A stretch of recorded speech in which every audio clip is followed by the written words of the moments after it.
네, 마감딜 이어가 보도록 하겠습니다. 키워드 먼저 만나보시죠.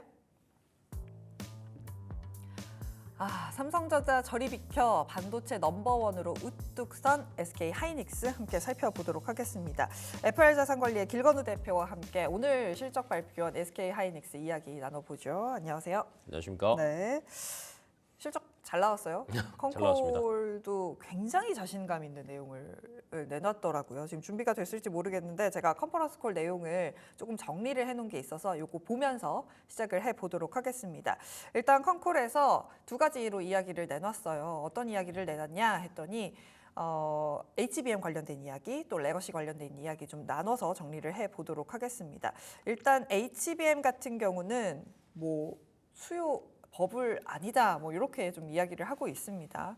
HBM 수요가 공급을 초과한다, 장기 계약 몰렸다. 특히나 TSMC와 원팀으로 잘 만들 거고 HBM4 같은 경우는 내년 하반기에 출하할 수 있겠다라고 했습니다. HBM3 12단 같은 경우도 내년 상반기에 아주 잘 팔릴 것이다. 8단보다 판매량을 더 가져갈 거다. 또 12단에서는 업계 최고 성능을 확보했다 이야기가 나오면서 주가도 화답을 하는 모습이었습니다. 매출 영업이 다 사상 최고치를 기록하면서 오늘 주가도 좀 환호하는 모습이었는데 어떻게 보셨어요? 근데 이제 SK 하이닉스 실적 같은 경우에는 사실 저희가 이제 어느 정도 예상은 거의 다 하고 있었다라고 생각을 하시는 게 맞을 것 같고요. 왜냐면 이제 기존에 그 엔비디아가 잘 팔리고 있다라는 거 이제 계속 얘기가 나오고 있었고 블랙웰 같은 경우에도 지금 이미 1년치는 거의 성구매 끝났다라는 얘기가 나왔고요.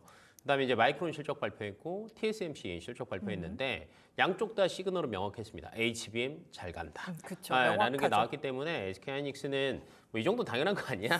라는 게 사실은 이제 시장에서 조금 나왔던 것 같고요. 네. 그러다 보니까 의외로 실적 발표했는데 주가가 왜 이랬을까를 이제 사실은 이제 저희가 고민을 해볼 수밖에 없는데. 우선은 아침장에 대비해서는 그래도 조금 반등은 했어요. 근데 시장에서는 이제 이건 것 같아요. 야, 이 정도 나오는 건 당연한 거 아니야? 이 정도 가지고? 왜냐면 지금 딱 120일 선에 그 전에 그 최고점 24만 원대 말고 그 아래쪽에 이제 조금 만든 게 19만 원대 매물이거든요. 그쵸. 그러니까 딱 요거 하고 나서 멈춰버린 것 같아요. 그러니까 뭐 이제 여기에서는 예를 들면 사실 이제 그 수급이 조금 고민이 되는 거죠. 삼성전자가 다음 달에 엔비디아 발표할 때 엔비디아에서 실적 발표하고 내년치 컨콜 얘기하면서 저는 삼성전자랑 마이크론의 HBM3E 관련된 이슈가 분명히 나올 것 같아요. 안 나오면 지금 큰일 날 기세예요. 그리고 안 나오면 이제 난리 나는 분위기죠.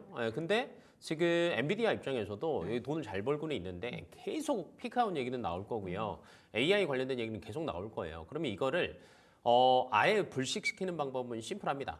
더 많은 공급처를 빨리 가지고 와서 수요처를 다 발맞춰서 내보내는 거거든요. 그러면 혼자서는 힘들다라는 거. 그랬고 SK 하이닉스가 어찌됐건 독점하다시피 하다 보니까 가격 경쟁력이 SK 하이닉스가 너무 높은 거지. 그럼 엔비디아는 마진율을 더 높이려면 마이크론이랑 삼성전자도 끌고 와야 되거든요. 근데 이제 이 시기가 도대체 언제냐? 라는 게 이제 사실은 걸려 있기 때문에 SK 하이닉스 주가가 조금 못 미치게 증가했다라고 보시면 될 것 같고. 근데 반대로 이제 11월 14일 날 엔비디아 실적 발표하면서 삼성전자 아직 멀었다라는 얘기 나오면요. SK 하이닉스 또 날죠.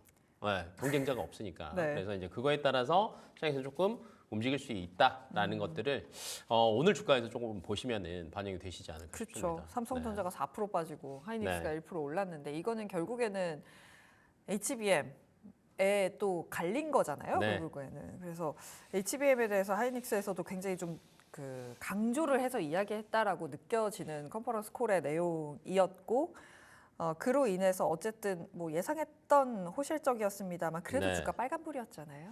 그게 의미가 있는 거죠. 빨간 불이었다라는 거. 근데 이제 여기서 이제 20만 원을 뚫는 거는 조금 애매하다라는 거. 딱 20만 원 딱 찍고 지금 내려왔잖아요. 맞아요. 그러니까 그걸 뚫는 게 좀 쉽지 않은 것 같아요. 그게 뉴스로 뚫을 수 있을까요? 아니면 수급이 풀려야 뚫을 수 있을까요? 수급은 저는 사실은 삼성전자로 수급이 돌아온다라고 하면 그쪽이 더 썰리겠죠. 왜냐하면 너무 바닥이니까. 그래서 이제 저는 수급보다는 뉴스. 앞에서 얘기했던 것처럼 엔비디아에서는 삼성전자 제낀다던가 12단이 이제 출하되기 시작했는데 정말 많이 나가고 있다라는 뉴스라던가 아니면 이제 이번에도 SK 하이닉스에서 펑콜 했을 때 나왔던 얘기가 HBM도 지금 4세대, 5세대잖아요. 근데 이 4세대 HBM3가 사실은 작년까지는 판매량이 더 높았어요. 근데 이제 올해 점점점 넘어가면서 3E가 이제 거의 더, 역전을 했고요. 그다음에 이제 지금 전반적인 전체 매출에서도 차지하는 비중이 지금 HBM 매출이 D램 중에서 3분기 때가 30% 정도 나왔거든요. 근데 4분기 때가 40% 이상합니다. 그럼 수익률은 더 좋아진다라는 거죠. 근데 이제 이게 정말 출하가 되기 시작하는 게 이제 또 뭐 10월 달, 11월 달, 12월 달 수출 동향에 보면 찍힐 거예요. 예, 그렇다라고 하면 당연히 또 20만 원을 그때는 뚫을 수 있지 않을까라고 보고 있어서 이제 네. 저는 수급보다는 뉴스. 뉴스. 근데 그 뉴스도 두 가지. 10단도 잘 팔린다. 경쟁자 삼성전자, SK, 마이크론 굳이 많이 안 가져간다. 이 두 가지 뉴스 체크하시면 좋을 것 같습니다. 네. 또 오늘 사실 컨센서스를 상회한 실적을 SK하이닉스에서 내놓으면서 그래도 역시 AI에 대한 기대라고 해야 될까요? 그런 부분은 좀 충족을 시켜주는 모습이었고 여기에 이제 투자자들은 내년까지 봐야 되잖아요. 그러다 네. 보니까 4분기까지도 이거 컨센서스를 넘어서는 실적을 낼 수 있을까? 더 마진이 높은 이 HBM3라든지 4에 대한 이야기가 나오면서 네. 이 지금 4분기 컨센서스가 더 높거든요. 4분기 이 SK하이닉스 컨센서스가 지금 7조 9천이에요. 네. 지금 영업이익을 8조 찍어야 되는 상황인 아, 건데 근데 4분기는 어떻게 보세요? 저는 그건 가능할 것 같기는 해요. 오. 왜냐면 이제 12단이 네. 사실은 그 8단보다 그 돈이 더 비싸거든요. 그렇죠. 가격 자체가 네, 비싸죠. 아. 그리고 사실은 블랙웰에 더 많이 들어가요. 아하. 네, 그러니까 이제 사실은 실적적인 측면에서 본다라고 하면 뭐 이상은 없을 것 같고요. 네. 근데 이제 내년이 이제 문제인 거죠. 사실은 이제 삼성전자가 최근 들어서 이제 외국인 수급들이 정말 많이 빠지고 있잖아요. 자, 이것도 진짜 고민 많으실 거예요. 뭐 저도 제일 많이 받는 질문이 삼성전자 도대체 언제까지 떨어져야 되냐. 외국인들이 왜 삼성전자만 버리냐. 근데 이거는 그 삼성전자는 현재 HBM 쪽에서는 SK하이닉스에 완전 밀렸거든요. 이길 수가 없죠. 네, 지금은 사실. 현재는 지금 아직 5세대는 따라잡기는 어려운 것 같고 네. 그다음에 퀄테스트 얘기가 나오는 게 통과는 했어요. 근데 수율이 안 나. 그래서 이제 불량률이 높기 때문에 이거 맞추는데 시간 좀 걸린다라는 거여서 사실은 원래 이제 삼성전자가 그 엔비디아 향 퀄테스트 통과해서 납품한다라는 게 올 초에는 한 3분기 정도면 되지 않을까라고 예상이 됐는데 3분기 끝났어요. 지금 이거는 거의 뭐 네. 4분기 이후 빨라봤자 내년이에요. 내년 이렇게까지 얘기가 나오다 보니까 쭉 빠지고 있는 거거든요. 네. 그래서 SK 하이닉스는 저는 4분까지는 뭐 진짜 앞에 자막 나왔던 것처럼 맑음. 근데 삼성전자는 지금 소나기. 이 소나기가 장마가 될 거냐 아니면 국지성이 될 거냐를 이미 봐야 장마 되는데 아닌가요? 장마긴 해요. 너무 많이 빠져갖고 근데 이제 네. 들고 계신 분들이 있으니까 네. 아직 장마라고 생각하시기보다는 여전히 기대감은 있다. 장마는 언제까지 갈지 모르잖아요. 그렇죠. 근데 오늘 내일 끝나는 게 사실 이제 다음 달에 아마 최대 분수령이 되지 않을까라고 예상이 되고 있고 네. 그다음에 내년은 근데 괜찮아요. 왜냐면 HBM4 쪽은 지금 삼성전자가 5세대는 안 되겠다. 6세대로 차라리 가자, 여기서 빨리. 추월하자라는 게 나오고 있거든요. 그리고 사실은 엔비디아, TSMC, SK하이닉스 이 연결고리잖아요. 근데 4세대를 지금 엔비디아, TSMC, 삼성전자 이렇게 연결고리를 가져가려고 하고 있어요. 네. 그래서 이쪽에서 뉴스가 또 나온다라고 하면 삼성전자도 충분히 갈 수 있을 것 같고요. 네. 반면에 SK하이닉스는 빠질 수 있죠. 그렇게 된다면 네. 네. 그래서 이제 이런 뉴스들을 조금 체크하시면 좋지 않을까. 그렇게 된다면이 돼야 되는 거잖아요. 사실 그거는 맞아요. 돼야 하는 거고 삼성전자가 진짜 퀄 테스트를 통과하고 HBM의 6세대로 진짜 넘어갈 수 있느냐 없느냐가 결정이 나야 되는 상황입니다. 그렇다면 뉴스적인 측면에서는 플로우를 쭉 체크를 해봤고 이번에는 그러면 트레이딩 관점에서 좀 보도록 하겠습니다. 네. 삼성전자는 오늘 외국인이 1조 넘게 좀 판 것으로 제가 아직은 금액적으로 잘못 봤네요. 여튼 확인을 해봐야 될 것 같고요. 네. 계속해서 팔고 있는 상황인데 삼성전자와 SK하이닉스 지금 보유하고 계신 분들 혹은 관심에 두고 계신 분들 좀 나눠서 전략을 짜주시면 좋을 것 같아요. 삼성전자부터 할까요? 네. 삼성전자 하방이 어디까지 갈지는 모르겠습니다. 더 뚫려 있다? 더 열려 있다라고 하는 게 맞을 것 같고요. 네. 여기서 이제 타개할 거는 사실은 좀 가장 빠른 거는 엔비디아 향이에요. 엔비디아 향에 대해서 뭔가가 나오지 않으면 쉽지 않을 것 같고요. 왜냐하면 지금 저희가 반도체를 얘기를 하고 있지만 반도체를 주도하고 있는 건 HBM이 맞거든요. 왜냐하면 이제 기존 레거시 전통 디램 같은 경우에는 내년 전망치 자체가 워낙 안 좋잖아요. 그래서 이게 살아난다라고 하면 삼성전자는 당연히 주가가 갈 수 있는데 지금 이쪽에 대한 내년 수요 전망치들이 계속 나오고는 있는데 여전히 숫자상 회복하는 건 보이지는 않습니다. 네. 가격은 그나마 공급이 타이트해서 유지는 되고 있는데 늘어나지는 않아요. 매출 자체가.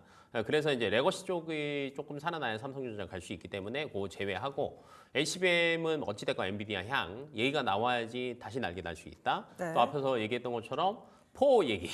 그러니까 내년이니까 사실은 올해는 조금 마음을 내려두시는 게 나을 것 같고 네. 오늘 뭐 다른 방송국에서도 얘기하다 보니까 중간에 그 또 이제 그 제작진들이 또 얘기하더라고요. 나 뭐라고요? 샀는데 아. 더 사도 되냐 어떻게 해야 되냐 상담 오셨어요? 하다가 이제 방송 들어가기 전에 막 얘기를 했는데 제가 딱 그 얘기를 했어요. 네.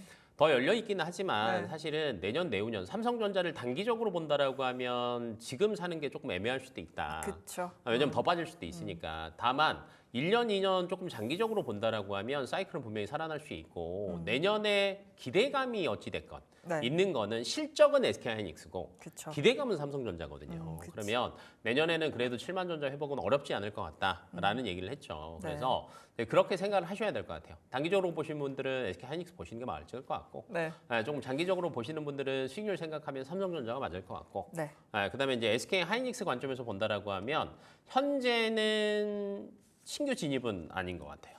아, 그쵸. 좀 네, 애매한 현재는. 자리죠. 왜냐면 지금 이미 실적 발표를 했고요. 역대 최고 수치였는데 지금 20만 원이잖아요. 네. 그럼 이제 여기에서 더 나아질 만한 뉴스가 뭐가 있을까를 따져 보셔야 되는데 그렇죠. 없어요. 업사이드를 3분기 실적 열어줄. 발표 한 2주 전? 또 마찬가지로 이제 마이크론 실적 발표하고 TSMC 실적 발표할 때 그때쯤 되면 또 이제 주가가 올라가기 시작을 할 거예요. 네. 그러면 마이크론 거 보고 그다음에 HBM에서 여전히 잘 나온다라고 하면 그때는 20만 원 이상을 분명히 노크를 할 수는 있어요. 네. 그래서 지금 20만 원을 뚫는 거는 아직까지는 지금 현재 뉴스로는 어렵다. 네. 라는 관점이어서 네. 굳이 보유하신 분들은 더 가지고 계시면 될 것 같고 신규 진입은 아직이다. 아직이다. 네. 네. 좀 전략적인 부분 살펴봤고요. 또 제가 하나 빼놓고 간 게 있네요. 네. 하이닉스 컨콜에서 레거시 쪽 이야기한 거를 간단하게 좀 정리를 해드리면 좋을 것 같아요. 일단 올해 캐펙스에 대해서는 10조 원 중후반대를 이야기를 했습니다. 내년에는 이것보다는 좀 줄어들 가능성이 있다라고 했고요. 또 중국의 메모리 공세가 이제 제한적인 상황이고 고부가 제품 쪽으로 선택과 집중을 할 거다. 그래서 낸드 쪽으로는 보수적으로 캐파를 유지할 거다라고 이야기를 했고요. 레거시 제품 쪽 선단 공정으로 조기 전환을 하겠다. 결국에 또 HBM으로 돌린다. 뭐 이렇게 맞아요. 해석을 하면 될 것 같습니다. 낸드는 내년 봐야 될 것 같다. 가격이 그냥 좀 소프트 랜딩 하는지 안정화가 되는지 보겠다라고 레거시 쪽의 코멘트를 하이닉스 컨콜에서 나왔습니다. 전반적인 레거시 쪽을 본다면 사실 약간은 보수적으로 봐야 되는 상황이잖아요. 맞아요. 이제 그 안에서도 이제 사실 이제 D램이랑 저희가 낸드 얘기하는데 D램은 굉장히 보수적으로 보는 게 맞을 것 같고요. 반대로 이제 낸드 쪽은 eSSD는 사실은 잘 팔리거든요. 네. 그래서 이제 그쪽은 SK 하이닉스도 열심히 투자하겠다라고 얘기를 했어요. 근데 결론은 그것도 데이터 센터 향이에요. 그러다 보니까 지금 어쩔 수가 없나 봐요. 모든 데이터랑 모든 컨콜이 반도체 관련 회사들이 얘기하는 게 다 HBM만 얘기해요. 맞아요. 그래서 레거시가 살아나는 건 사실은 조금 시간은 걸릴 것 같아요. 근데 이제 저는 한 가지 그래도 희망을 갖는 거는 미국에서 지금 사실은 반도체 수요가 조금 부진할 거라는 게 사실은 미국발이잖아요. 우리나라도 아직 뭐 조금 주춤하기는 하지만 근데 미국이 살아난다, 수요 괜찮아라고 만약에 시그널 나오잖아요. 그럼 가거든요. 근데 지금 사실은 금리가 9월 달에 B컷 했는데 B컷 하기 전부터 내년 반도체 별로 안 좋아라는 얘기가 나왔어요. 사실은 올해 초에는요. 내년 괜찮을 거야라고 했거든요. 근데 이게 금리가 워낙 고금리 시대였다 보니까 별로 안 좋았어요. 물가도 굉장히 높고. 근데 이게 만약에 또 이번에 11월, 12월 중에 또 내리고 내년도 조금 내리면서 이게 내년 상반기쯤 되면 야 그래도 금리 인하를 선제적으로 잘 대응을 해서 경기가 그래도 의외로 잘 선방하고 있어. 그래서 우리 예상보다는 빨리 회복할 것 같아. 라는 얘기가 나오면 무조건 반도체는 수요 회복 얘기가 또 나옵니다. 그래서 뭐 그런 이슈들이 그래도 여전히 있다 보니까 저는 빠르면 레거시 쪽도 내년 상반기 때는 뭐 충분히 반등할 수 있다라는 거고요. 그다음에 이제 중요한 거 앞에서 또 캐파 얘기했잖아요. 반도체에 삼성전자랑 SK하이닉스만 있는 건 아닙니다. 여러 가지 소부장 기업들도 있는데 여기서 이제 전공정이랑 후공정이 있는데 캐파 투자하겠다라고 하면 사실 전공정이 잘 가는 거죠. 네. 근데 SK하이닉스에서도 캐파를 굉장히 공격적으로 증설하지 않겠다라고 얘기를 했어요. 그쵸. 왜냐면 전공정은 살았는데 조금 시간이 걸릴 수도 있다라는 거고 반대로 이제 후공정 업체들이 한미반도체 3분기 실적 보셔서 아시겠지만 굉장히 높은 수치가 나왔음에도 불구하고 주가는 못 갔거든요. 그러니까 왜냐하면 이것도 이제 경쟁자 얘기들이 계속 나오는 거죠. 그러다 보니까 후공정 장비 업체들 같은 경우에도 기존에 HBM 너무 잘 갈 때 네. 원래는 한미반도체, 뭐 HP, SP 정말 같이 날아야 되는데 요즘 수급 보시면은 그렇게 안 돼요. 그래서 이제 그런 것들도 조금 감안해 가면서 반도체 업종을 조금 보셔야 되지 않을까 싶습니다. 아하, 네. 그렇다면 소부장 쪽에 대해서는 어떤 투자 전략을 가지면 좋을까요? 소부장 쪽은요. 사실은 전공정이 저는 하반기 때는 조금 살아날 걸로 예상을 했거든요. 왜냐하면 반도체 수요가 그래도 의외로 회복하는 게 조금 빠를 수도 있다. 사이클상으로도 그러거든요. 근데 이게 너무 지연이 되다 보니까 투자를 안 하는 거예요. 삼성전자, SK하이닉스가. 투자할 이유가 없죠. 이유가 어떻게 없죠. 보면. 네. 왜냐하면 지금 투자 잘못했다가 공장은 지어놨는데 재고 쌓이면, 그러니까 레거시 쪽의 문제는 재고거든요. 재고 쌓이면은 그 모건 스탠이 말처럼 되는 거죠. 정말 겨울 오는 거죠. 네. 캐파 잘 못 맞추고 미리 쌓아놓고 해가지고 그거 다 손실 아니냐 이런 얘기가 분명히 나오니까 네. 대응을 못 해요.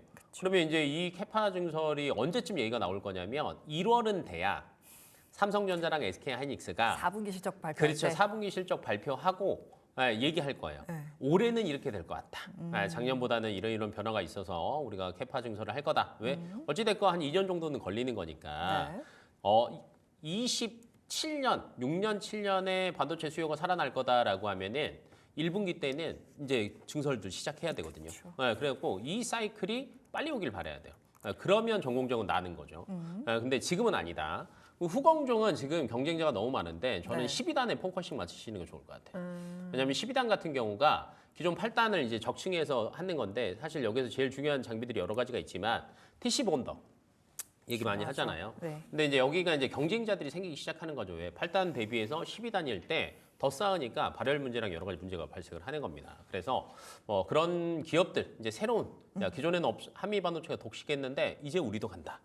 라는 업체들이 사실은 충분히 탄력적으로 갈 수 있다. 그래서 3분기, 4분기도 여전히 후공정 업체가 그래도 조금 더 나을 것 같아요. 네. 그렇다면 탑픽은 TC 본더 보시는 건가요? 네, TC 본더가 맞을 것 같고요. 네. 저는 한화 인더스트리얼 솔루션. 네. 왜냐하면 그 이제 TC 본더가 이제 자회사 중에 하나정밀기계라고 있는데 이제 그쵸. 상장은 안 돼 있으니까. 네. 근데 하나정밀기계가 지금 이미 올해 초부터 TC 본더 장비 테스트를 SK 하이닉스향으로 하고 있습니다. 그러다 보니까 이게 연말쯤 되면 납품할 거다라는 얘기들이 계속 나오고 있고요.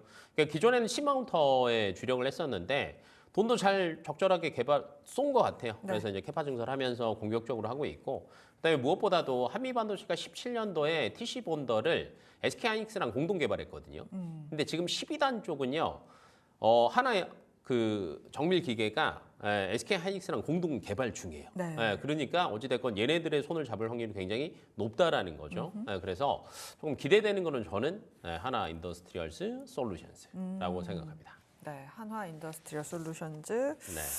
함께 살펴보시면 좋을 것 같습니다. 반도체 이야기 쭉 나눠봤습니다. FR자산관리의 길건우 대표와 함께했습니다. 고맙습니다. 네.